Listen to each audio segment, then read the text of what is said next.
All right, you got it? Okay, it is now live.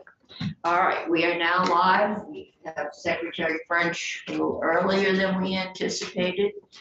But it has been suggested that finance might want to take an eyeball at the proposal not to put, is it the cost per pupil on the ballot? And Oh, okay. I know and your topic, yeah. yeah, that this might have a fiscal impact. Then just thought we'd give you a chance to say what you thought.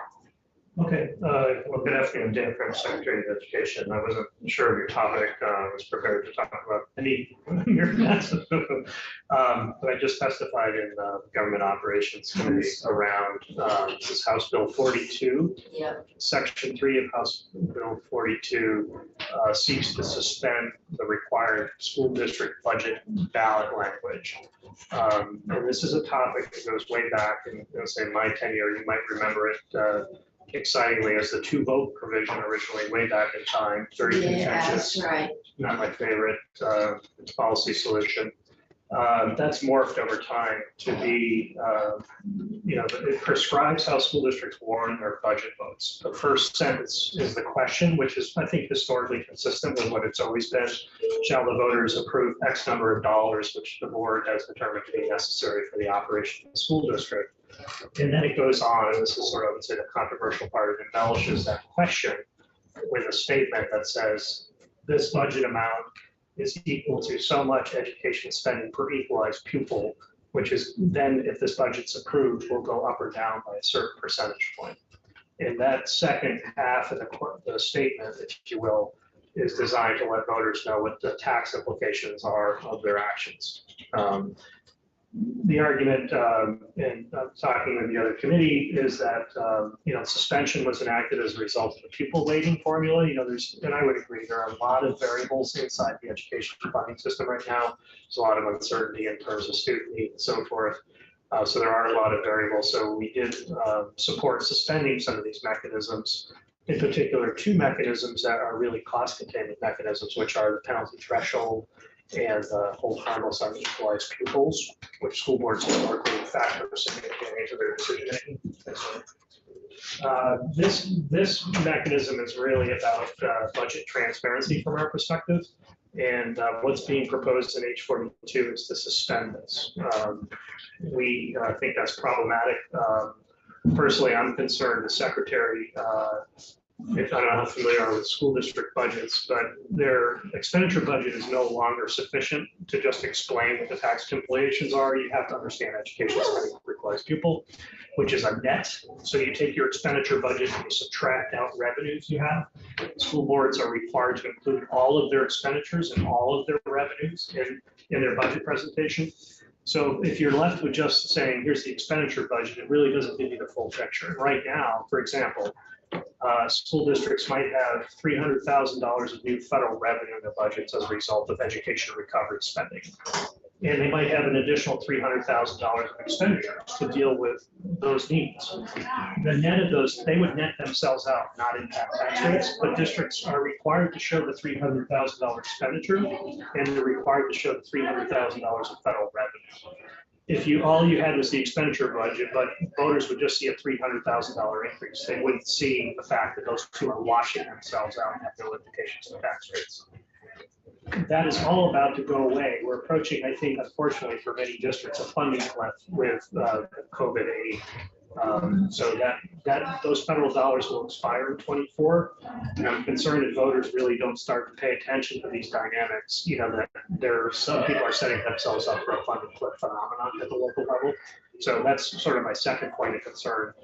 This language, one, has always functioned fairly well to provide transparency and I say education to voters, what the implications are when they're voting. But 2, specifically, we're in a moment where districts are about to experience a significant loss in federal revenue and probably to a certain extent a loss in expenditures. But voters need to be able to monitor that very closely if they make that transition.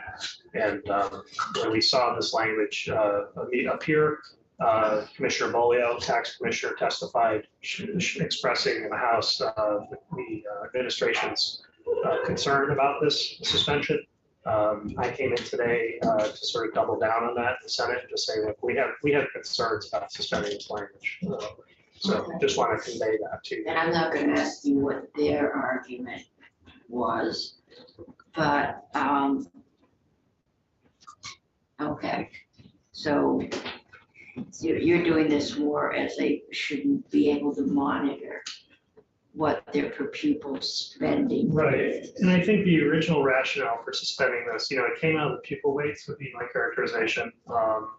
Again, we supported suspending some of those mechanisms. There's so many variables involved in the pattern of suspending right now, so it wouldn't be fair necessarily to have a penalty threshold. It certainly wouldn't be fair to hold harmless unequalized pupils because we were adjusting the weights of equalized pupils with the pupil weight. But I think the argument for suspending this language previously had to do with the movement in the pupil weights.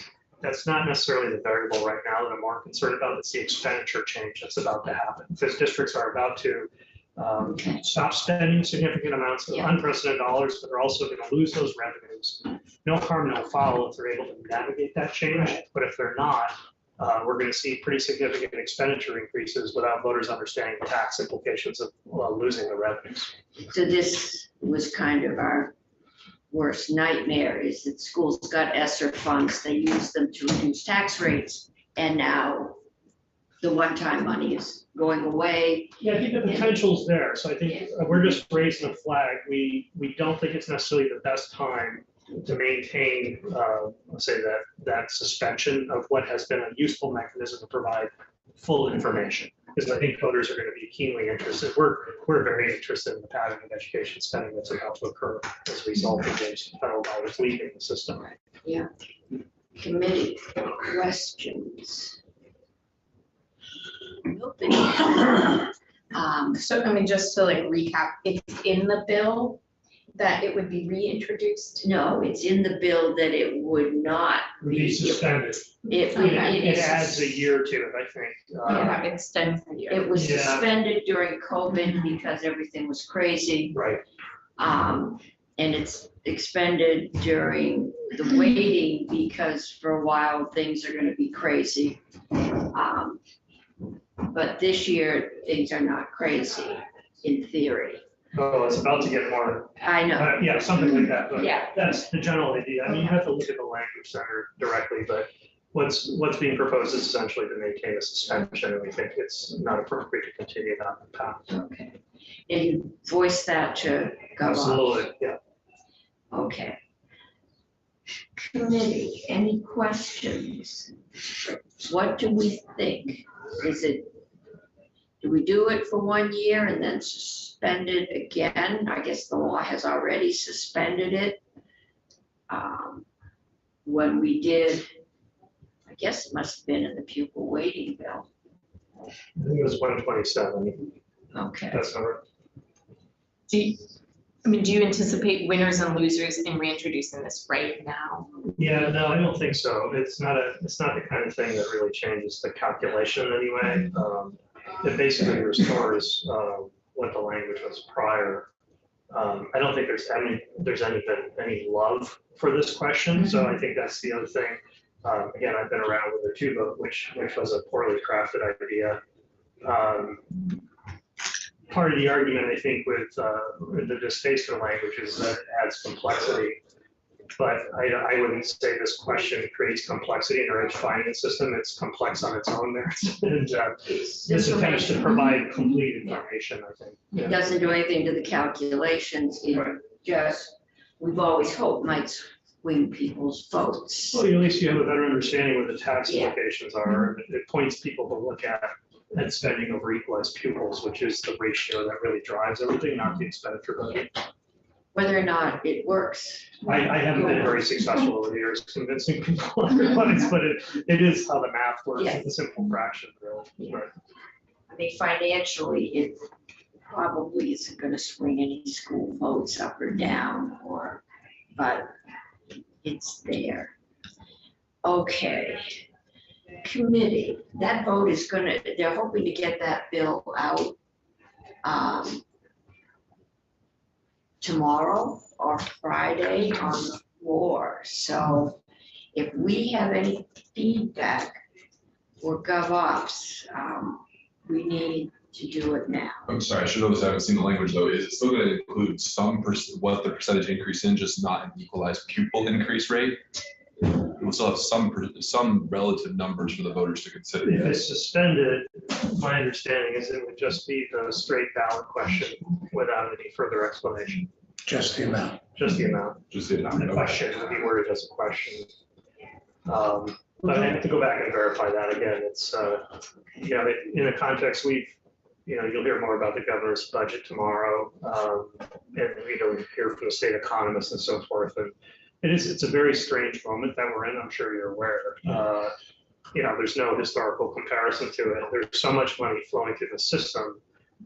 And on the other hand, we're really concerned about what's about to happen. Here, when it What's about to stops happen. flowing. And it's been really hard, I think, for districts because they're trying to meet student needs, which have also increased. Yes. And those aren't going to end when the money goes. No, they are not. And the possibility of a recession, we now have the ed fund on Right. some And tax sources that are highly susceptible to fluctuation if there is a recession or even a serious downturn.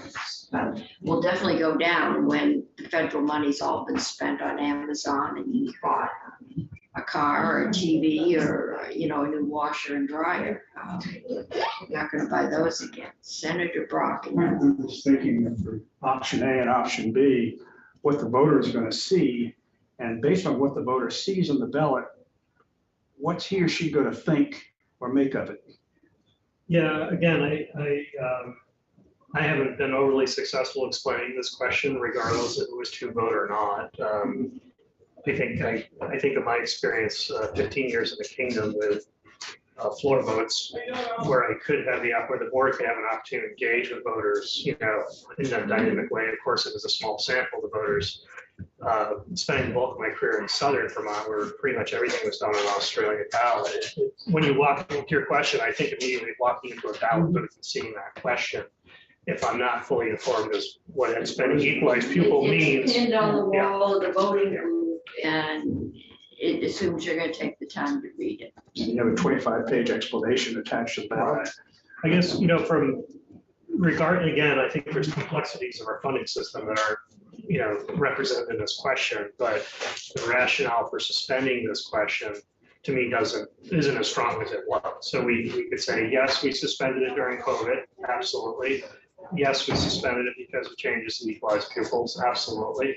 But now we'd say that some of those things are getting more stable, and now it's time to reintroduce sort of I would call this not a cost containment mechanism, but a transparency mechanism at a point in time that's going to get really critical for people to understand those implications more so than they did before, particularly if districts are unable to reduce their expenditures while the federal revenues are going to go away. There's no doubt about that. Nope. But the question is, can they restrict their expenditures in a commensurate way or not? Senator, Explain to me what I'm missing. Seems to me that all the information we're talking about would come out at the school district meeting, or even if they're doing Australian ballot, the information meeting. And then anybody who wants to know anything can ask. That's true. I mean, you're, even in ballot, Australian ballots, you're required to hold an informational meeting, so you'd be discussing those items. In my experience, pre-COVID, I'd have maybe 10 people at an informational meeting. So if you're qualified, That's like, the who's problem, interested? yeah, the poor turnout. No one's gonna come up for an informational meeting when there's no action taken that night. Very, very low attendance on information meetings. They're going to look at the ballot, and that's the information. What's on the ballot? What does that mean to be? And I'm not really sure. And Folks are going to know. Yeah, I've sort of, from a professional perspective, I think it's incomplete just to list the expenditure. You know, if I just look at how a ballot item is constructed, it's designed to give you full understanding of what, I'm not saying an extensive explanation, but just the idea that what you're voting on is actually setting the tax rate needs to be understood. So that was the rationale for it. Is there anything stopping the school board from sending out an information memo to the voters? No, not at all. I mean, that would be good practice as part of their budget informational. You know, they're gonna send out their annual reports as required and so forth. There's a good discussion of that. It's, I think, best practice. Depends on how they word it. Montpelier got sued for spending public dollars to, what was the term, lobby for. So when are you explaining and when are you lobbying? Your strict rules, you're providing information, Yeah. not trying to influence people, so. So that's it. Okay, I have two comments. One, I'm reading the language now, so it looks like the school districts could still use the language should they so desire that would normally be required. I don't think so. I mean, the way, the prescriptive nature of the statutory language is always been that way. You have to word your question a certain way. You're not allowed to add to it or change it, is my understanding. So obviously in section 3, it suspends the requirement of That's the right. ballot language in current Yeah. statute. So you would say the school districts then could not use the I language? think they would fall back on the existing statutory language. You know, the suspension of an approach still requires them to formulate their question in a certain way. But this is where we have to maybe have the ledge council take a look at the implications. I don't think the implication centers, go ahead and word your question any way you want. Yeah. Well, first of all, just after, before we go to appropriations, I guess my last comment before I do that is there been enough time between the House and the Senate that if I mean, would we be reversing something that then the school boards and the principals and others would all say, hey, this has gone for a week or more without us? right, it got put in the House. I was told that the League of Cities and Towns loves it. We've always made them do this.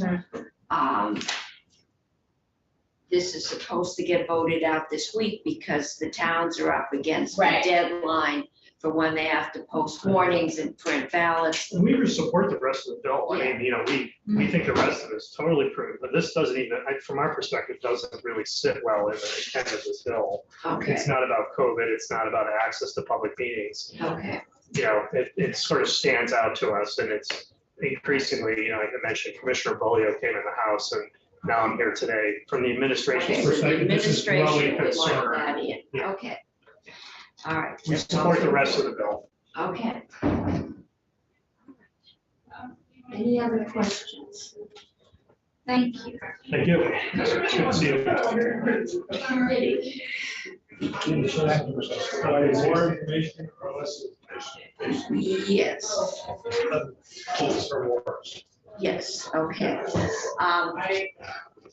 I might just do the thumbs up, thumbs down, because I gotta go stick my head in across the hall and tell them what our. Okay, thank you very much. Thank you. I think if this delays the bill somehow, I'm a thumbs down, but otherwise I'm principle, Including, I'm including information is, Including it would be a thumbs up to the present proposal, which is it is not included. The question is how, to me, is how strongly does the governor want that language in?